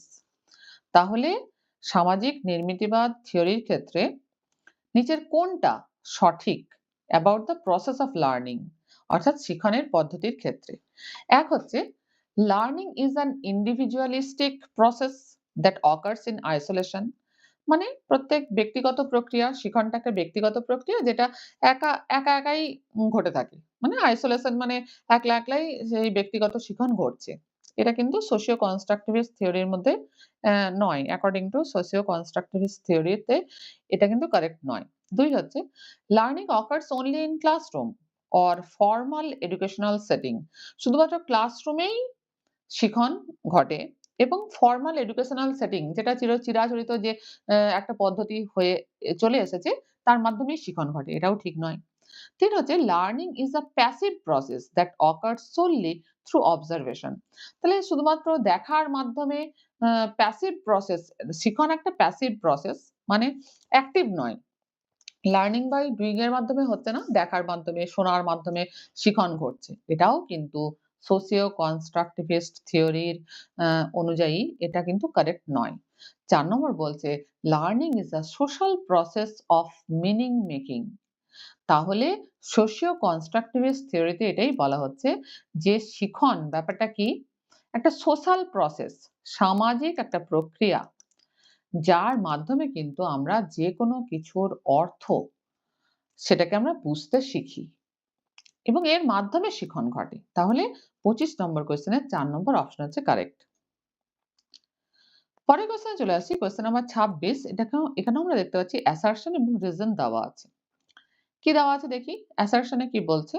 While some children start babbling and uttering 2 word sentences at 12 month। কিছু বাচ্চারা ১২ মাসেই কিন্তু babbling এবং ২ টো ওয়ার্ডের শব্দ বলতে পারে। Others don't do this till they are 20 month old। কিন্তু এটা কিন্তু ভ্যারিও করে। কেউ ১২ মাসে বলছে, ১ বছরে বলছে, কারো আবার ১.৫ বছর লাগছে। কেউ ২০ মাসে বলছে। রিজন কারণটা কি দিচ্ছে? ডেভেলপমেন্ট মাইলস্টোনস আর only suggestive and development of individual children can be quite varied। এটাও ঠিক। যে ডেভেলপমেন্ট মাইলস্টোন গুলো কিন্তু সাজেস্টিভ এবং এটা প্রত্যেকটা বাচ্চার ক্ষেত্রে কিন্তু ভ্যারি করতে পারে। তাহলে এ আর দুটোই কারেক্ট এবং আমরা দেখতে পাচ্ছি আর কিন্তু কারেক্ট এক্সপ্রেশন অফ এ। মানে এখানে কি বলছে যে প্রত্যেকটা বাচ্চা দেখা যাচ্ছে কোনো একটা বাচ্চা হয়তো ১২ মাসে সে দুটো উম অ শব্দের দুটো শব্দ বলতে পারছে। কেউ আবার কোনো একটা বাচ্চা ২০ মাসে বলতে পারছে। তার কারণটা কি? কারণ ডেভেলপমেন্ট মাইলস্টোন গুলো কিন্তু সাজেস্টিভ। এটা প্রত্যেকটা বাচ্চার ক্ষেত্রে ইন্ডিভিজুয়াল চিলড্রেন এর ক্ষেত্রে কিন্তু এটা ভ্যারি করতে পারে। তাহলে এখানে কোন অপশনটা কারেক্ট? যে এ আর দুটোই ট্রু এবং আর কিন্তু কারেক্ট এক্সপ্লেনেশন অফ এ। তাহলে আমরা দেখতে পেলাম ২৬ নম্বর কোয়েশ্চেনের ১ নম্বর অপশনটা হচ্ছে কারেক্ট। এবারে কোয়েশ্চেন নাম্বার ২৭ এ চলে আসি 27 growth in height and weight of children is an example of. তাহলে উচ্চতাতে বাড়ছে, ওজনে বাড়ছে। তাহলে এটা কার এক্সাম্পল? কার উদাহরণ? এক হচ্ছে কোয়ান্টিটেটিভ চেঞ্জ মানে কোয়ান্টিটিতে চেঞ্জ হচ্ছে, বৃদ্ধি হচ্ছে, উচ্চতায় বাড়ছে, ওজনে বাড়ছে। ঠিক। ২ হচ্ছে কোয়ালিটেটিভ চেঞ্জ। কোয়ালিটেটিভ চেঞ্জ মানে গুণমানের চেঞ্জ হওয়া। তাই তো? সেটা এখানে হচ্ছে না। এখানে শুধুমাত্র হাইটে বাড়ছে, ওয়েটে বাড়ছে। ৩ হচ্ছে change in affective domain. Affective domain মানে অনুভূতিমূলক জায়গায় কিছু চেঞ্জ, তাও হচ্ছে না। আর ৪ হচ্ছে চেঞ্জ ইন কগনিটিভ ডোমেইন। প্রজ্ঞার ক্ষেত্রে চেঞ্জ সেটাও কিন্তু নয়। প্রজ্ঞার ক্ষেত্রে বা কগনিটিভ ডোমেইন এর ক্ষেত্রে চেঞ্জ কিন্তু নয় এটা। তাহলে growth in height and weight এই চেঞ্জটাকে আমরা কি রকমের চেঞ্জ বলতে পারি? Quantitative change. তাহলে এখানে আমরা দেখতে পাচ্ছি ২৭ এর ১ নম্বর আনসার হচ্ছে কারেক্ট। কোয়েশ্চেন নাম্বার 28 এ চলে আসছি। When presented with Heinz dilemma, Orunima reasons the law wasn't set up for these circumstances. তাহলে হায়েন্স ডায়লেমা আমরা পড়েছি লরেন্স কোহেলবার্গের যে তত্ত্বতে যে একটা দ্বন্দ্ব এখানে কাজ করেছিল যে হাইন্স তার স্ত্রী অসুস্থ ছিলেন, তার ওষুধের দরকার ছিল। ওষুধটা তৈরি করতে যে টাকা লেগেছিল, দোকানদার একটাই দোকানে ওষুধটা পাওয়া যাচ্ছিল এবং সেখানে দোকানদার কিন্তু অনেক বেশি টাকা চাইছিল তার জন্য, যেটা দেওয়ার ক্ষমতা হাইন্সের ছিল না। তাহলে এখানে কি করা উচিত ছিল? ওষুধটা চুরি করে কি স্ত্রীকে বাঁচানো উচিত? নাকি ওষুধ না চুরি করে স্ত্রীকে মারা যেতে দেওয়া দরকার? এই যে দ্বন্দ্বটা এর উপর তিনি কিন্তু কাজ করেছিলেন কোহেলবার্গ মোরাল ডেভেলপমেন্ট থিওরিতে এবং এ থেকে তিনি কিন্তু এই মোরাল ডেভেলপমেন্ট এর ৩ টে লেভেল এবং ৬ টা স্টেজের কথা তিনি উল্লেখ করেছিলেন। তাহলে এখানে বলা হচ্ছে যে যখন অরুণিমার কাছে এই ডায়লেমাটা প্রস্তুত করা হলো বা প্রেজেন্ট করা হলো, অরুণিমা যুক্তি দিল। কি যুক্তি দিল? "The law wasn't set up for these circumstances." এইরকম ক্ষেত্রে কিন্তু কোনো আইন এক্ষেত্রে আম সেট আপ হয়নি। Taking the drug in this situation isn't really right.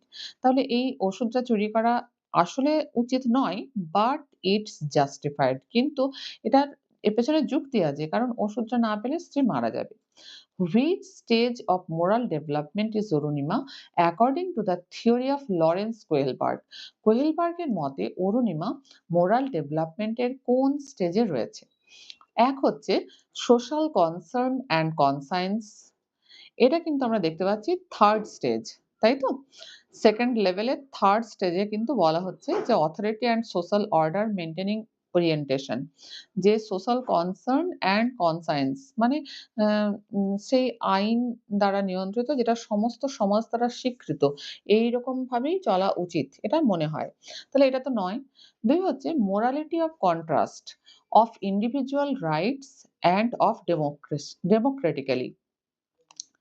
তাহলে এখানে মোরালিটি অফ কন্ট্রাস্ট এটা হচ্ছে 5th স্টেজ। মানে 3rd লেভেল 5th স্টেজ। এখানে বলা হচ্ছে যে আ এখানে মোরালিটি নিয়ন্ত্রিত হয় কার দ্বারা? যুক্তির দ্বারা। তাই তো? যে এখানে কিন্তু যুক্তিটা কিন্তু কাজ করে যে আ ঠিক ভুলের থেকেও আ যেটা প্রয়োজন সেই অনুসারে কাজটা করা উচিত বলে এটা এই ধরনের মোরালিটি এখানে তৈরি হয়। ৩ হচ্ছে orientation towards punishment and obedience accepted law. তাহলে এটা কিন্তু আমরা দেখতে পাচ্ছি ফার্স্ট স্টেজ। ফার্স্ট স্টেজে যেটা first level pre conventional level ১ম লেভেল তার ফার্স্ট স্টেজে বলা হচ্ছে ওবেডিয়েন্স অ্যান্ড পানিশমেন্ট ওরিয়েন্টেশন। অর্থাৎ বাচ্চারা এখানে শাস্তি এবং পুরস্কারের দ্বারাই তাদের মোরালিটি কিন্তু এখানে তৈরি হয়। আর ৪ হচ্ছে ইন্সট্রুমেন্টাল পারপাস অ্যান্ড এক্সচেঞ্জ। এটা হচ্ছে আমার 2nd স্টেজ। যেটা হচ্ছে প্রি কনভেনশনাল ১ম লেভেল। তার যে 2nd স্টেজ সেখানে বলা হচ্ছে ইন্ডিভিজুয়ালিজম অ্যান্ড এক্সচেঞ্জ। মানে এখানে বাচ্চারা আত্মকেন্দ্রিকতা দ্বারা নিয়ন্ত্রিত হয়। তারা সবসময় দেখে যে আমার সুবিধা হচ্ছে কিনা। আ এর দ্বারাই তাদের মোরালিটি কিন্তু নিয়ন্ত্রিত হয়। সে বলে যে, "আমি এটা দিলে আমাকে এটা দিতে হবে। বাজারে যেতে গেলে আমাকে চকোলেট দিতে হবে।" এরকম ব্যাপারটা। তাহলে কোহেল পার্কে যে ৩ টে লেভেল ছিল সেগুলো কি, কি? একটা হচ্ছে প্রি কনভেনশনাল বা প্রাক প্রথাগত স্তর যার ২ টো স্টেজ আছে। এক হচ্ছে ওবেডিয়েন্স অ্যান্ড পানিশমেন্ট ওরিয়েন্টেশন আর ২ হচ্ছে ইন্ডিভিজুয়ালিজম অ্যান্ড এক্সচেঞ্জ। লেভেল ২ যেটা কনভেনশনাল লেভেল বা প্রথাগত স্তর সেখানেও ২ টো স্টেজ রয়েছে। এটা 3rd স্টেজ হচ্ছে ইন্টারপার্সোনাল অ্যাকর্ড অ্যান্ড কনফর্মিটি অর্থাৎ অন্যদের অনুমোদন দ্বারা এই সময় মোরালিটি নিয়ন্ত্রিত হয়। আর ৪ হচ্ছে authority and social order maintaining orientation অর্থাৎ আইন দ্বারা নিয়ন্ত্রিত যেটা সমস্ত সমাজ যে আইনকে মানে সেই আইন দ্বারা স্বীকৃত। এটা লেভেল 2 এর ২ টো স্টেজ। আর লেভেল 3 যেটা পোস্ট কনভেনশনাল স্টেজ যেটাকে বলা হয় মোরালিটি অফ কোঅপারেশন এখানে ২ টো স্টেজ রয়েছে যার মধ্যে 5th স্টেজ হচ্ছে সোশ্যাল কন্ট্রাক্ট ওরিয়েন্টেশন মানে যুক্তির দ্বারা নিয়ন্ত্রিত। আর 6th স্টেজ হচ্ছে ইউনিভার্সাল এথিক্যাল প্রিন্সিপাল বা বিবেকের দ্বারা নিয়ন্ত্রিত। এই স্টেজে সবাই পৌঁছাতে পারে না। তাহলে এখানে আমাদের যে কোয়েশ্চেন তার আনসারটা কি হবে? অরুণিমা যে আনসারটা দিল সেটা কোন স্টেজ অফ মোরাল ডেভেলপমেন্ট এর মধ্যে পড়ছে? তাহলে আমরা দেখতে পাচ্ছি এটা কিন্তু 5th স্টেজের মধ্যে পড়ছে যেটা হচ্ছে morality of contrast of individuals rights and of democratically. এই স্টেজের মধ্যে কিন্তু অরুণিমা রয়েছে। মানে এটা যুক্তি দ্বারা সে ব্যাপারটাকে বিবেচনা করছে। তাহলে ২৮ এর ২ নম্বর অপশন হচ্ছে correct.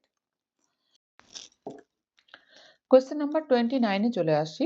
Which of the following is correct in context of gifted children? Gifted children মানে প্রতিভাবান শিশু। তাই তো? এটাও কিন্তু ব্যতিক্রমী শিশুদের মধ্যেই পড়ে। অত্যন্ত প্রতিভাবান যে শিশুরা হয়। ১ নম্বর অপশন বলছে gifted children are free from risk of learning disabilities. তাহলে লার্নিং ডিসএবিলিটিস যে রিস্ক তার থেকে ফ্রি হয়। মানে সেগুলো লার্নিং ডিসএবিলিটি গিফটেড চিলড্রেনদের মধ্যে থাকে না। আচ্ছা, gifted children certainly excel in all areas academic, social and emotional. Gifted childrenরা আ প্রত্যেকটা ব্যাপারেই কিন্তু খুব ভালো করে। সেটা একাডেমিক ক্ষেত্র হোক, সোশ্যাল হোক, ইমোশনাল হোক। আচ্ছা ৩ বলছে gifted students are always happy, popular and well adjusted. Gifted চিলড্রেনরা কি হয়? সবসময় খুশি থাকে, পপুলার হয় এবং সব জায়গায় কিন্তু অ্যাডজাস্ট করে নেয়। ৪ নম্বর বলছে gifted students learn at comparatively advanced pace than other students. তাহলে কোন একটা ক্লাসে যদি গিফটেড স্টুডেন্ট থাকে দেখা যায় তারা কিন্তু অন্যান্য স্টুডেন্টদের থেকে কিন্তু দ্রুত শিখছে। তাহলে তাদেরকে বেশি, বেশি দিতে হবে। নইলে কিন্তু তারা কি হবে? তারা আ তাদের সেখানে একটা সমস্যা তৈরি হবে। তাহলে অ্যাকচুয়ালি গিফটেড চিলড্রেন কে অ্যাকচুয়ালি স্পেসিফাই করছে বা ক্যারেক্টারাইজড করছে কোনটা? এই ৪ নম্বর অপশন। অর্থাৎ এখানে আমরা বলতে পারি যে উম কোনটা কারেক্ট গিফটেড চিলড্রেনদের ক্ষেত্রে? না gifted students learn at comparatively advance pace than other students. এবার আমরা কোয়েশ্চেন নাম্বার 30 তে চলে আসি। অ্যাজ পার জিন পিয়াজে preoperational stage is characterized by abilities to perform. তাহলে আমরা জানি যে জিন পিয়াজের যে cognitive theory, theory of cognitive development সেখানে ৪ টা স্তর বা স্টেজের কথা বলা আছে। এক হচ্ছে সংবেদন সঞ্চালনমূলক স্তর যেটাকে বলা হয় সেনসরি মোটর স্টেজ ০ থেকে ২ বছর। তারপর প্রি-অপারেশনাল স্টেজ যেটাকে বলা হচ্ছে প্রাক সক্রিয়তা স্তর যেটা হচ্ছে ২ থেকে ৭ বছর পর্যন্ত সময়কাল। এরপর আছে কংক্রিট অপারেশনাল স্টেজ বা মূর্ত সক্রিয়তা স্তর যেটা ৭ থেকে ১১ এবং তারপর আসছে ফরমাল অপারেশনাল স্টেজ বা যৌক্তিক সক্রিয়তা স্তর যেটা হচ্ছে ১১ থেকে ১৮ বছর পর্যন্ত সময়কাল। তাহলে এখানে প্রি অপারেশনাল স্টেজের কথা বলা হচ্ছে। আমরা জানি প্রত্যেকটা স্টেজেরই কিন্তু কিছু না কিছু বৈশিষ্ট্য রয়েছে, তাই তো? তাহলে প্রি অপারেশনাল স্টেজ বা যেটাকে আমরা বলছি প্রাক সক্রিয়তা স্তর, এই স্তরের বৈশিষ্ট্যগুলো কি, কি? এক হচ্ছে symbolic thought বা সাংকেতিক চিন্তন। মানে ২+২ সমান ৪ সেটা তারা বুঝতে পারছে। কিন্তু ৪ থেকে ২ বিয়োগ করলে যে ২ হয় এটা কিন্তু তারা তখন বুঝতে পারে না। এই প্রি অপারেশনাল স্টেজে। বাস্তববাদ বা রিয়ালিজম তারা কিন্তু এই সময় থেকে বুঝতে শুরু করে যে তাদের নিজের জগতের বাইরেও একটা জগৎ আছে। ঠিক আছে? এবং এই স্টেজের শেষ দিকে তারা কিন্তু এটা পরিষ্কার বুঝতে পারে। সর্বপ্রাণবাদ বা অ্যানিমিজম। অ্যানিমিজম মানে কি তারা মনে করে সব বস্তুই সজীব। মাটিটাও যেন সজীব বলে মনে করে তারা। যা চারপাশে দেখতে পায় সবই সজীব। এই সময় তাদের মধ্যে ইমিটেশন দেখা যায়। নকল করার একটা উম উম যে টেনডেন্সি।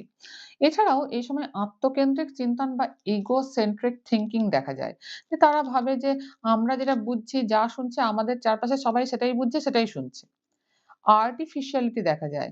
অর্থাৎ আ মানে তারা ভাবে যে উম সবকিছু যেন মানুষেরই সৃষ্টি। মানে এই, এই ব্যাপারটা তাদের মধ্যে কিন্তু থাকে। শেষের দিকে তারা বুঝতে পারে যে এর বাইরে আরো একটা জগৎ আছে এবং তারা ধীরে, ধীরে বাস্তববাদী হয়ে ওঠে। এবং অবযুক্তিপূর্ণ বিচার বা ট্রান্সট্রাকটিভ রিজনিং এই সময় যে রিজনিং গুলো তারা দেয় না, তার মধ্যে কোনো যুক্তি থাকে না। মানে শিশুরা বলে যে সূর্য উপর থেকে নিচে পড়ে যায় না কারণ সূর্য গরম। মানে যুক্তিটা ঠিকঠাক করে তারা কিন্তু বসাতে পারে না। এগুলো বৈশিষ্ট্য প্রি অপারেশনাল স্টেজের। তাহলে এখানে আমরা দেখি অপশনে কি, কি দেওয়া আছে। ১ নম্বর বলছে ক্লাসিফিকেশন অ্যান্ড সেরিয়েশন। এটা কিন্তু ক্লাসিফিকেশন বা শ্রেণীকরণ এবং সেরিয়েশন বা ক্রমপর্যায় এটা কংক্রিট অপারেশনাল স্টেজ বা মূর্ত সক্রিয়তা স্তরের বৈশিষ্ট্য। এটা কিন্তু প্রি অপারেশনাল স্টেজ বা প্রাক সক্রিয়তা স্তরের বৈশিষ্ট্য নয়। ২ হচ্ছে কনজারভেশন অ্যান্ড অ্যাবস্ট্রাক্ট থিংকিং। কনজারভেশনটা হচ্ছে আমরা দেখতে পাই সংরক্ষণ, যেটা হচ্ছে আমার কংক্রিট অপারেশনাল স্টেজের বৈশিষ্ট্য, মূর্ত সক্রিয়তা স্তর। কিন্তু অ্যাবস্ট্রাক্ট থিংকিং যেটা সেটা ফর্মাল অপারেশনাল স্টেজ বা যৌক্তিক সক্রিয়তা স্তরের বৈশিষ্ট্য। ৩ হচ্ছে ইমিটেশন অ্যান্ড রিভার্সিবিলিটি। ইমিটেশন এটা সেনসরি মোটর স্টেজের বৈশিষ্ট্য, যেটা হচ্ছে সংবেদন সঞ্চালনমূলক স্তর। আর রিভার্সিবিলিটি বা এই যে বিপরীতমুখিতার যুক্তি এটা কংক্রিট অপারেশনাল স্টেজ বা মূর্ত সক্রিয়তা স্তরের বৈশিষ্ট্য। ৪ নম্বরে যেটা আমরা পাচ্ছি symbolic play and animism. Symbolic play মানে সাংকেতিক চিন্তন এবং অ্যানিমিজম মানে সর্বপ্রাণবাদ, যেটা সম্পর্কে আমরা আলোচনা করলাম। সিম্বলিক থট অ্যান্ড অ্যানিমিজম এইটা হচ্ছে প্রি অপারেশনাল স্টেজের বৈশিষ্ট্য। তাহলে আমরা বুঝতে পারছি এখানে কোন অপশনটা কারেক্ট হবে। এখানে কিন্তু কারেক্ট হবে অপশন নাম্বার ৪। কারণ প্রি অপারেশনাল স্টেজের ক্যারেক্টারিস্টিক্স এর মধ্যে হচ্ছে সিম্বলিক প্লে অ্যান্ড অ্যানিমিজম। তাহলে আজ আমরা উম এই যে জুলাই ২০২৪ আ এর যে পেপার 1 সিডিপি সংক্রান্ত আলোচনা আজকে আমরা কমপ্লিট করলাম। পরদিন আমরা জুলাই ২০২৪ পেপার 2 এর যে সিডিপি এর কোয়েশ্চেন গুলো সেটা নিয়ে আলোচনা করব। পাশে থেকো, ভালো থেকো। ধন্যবাদ।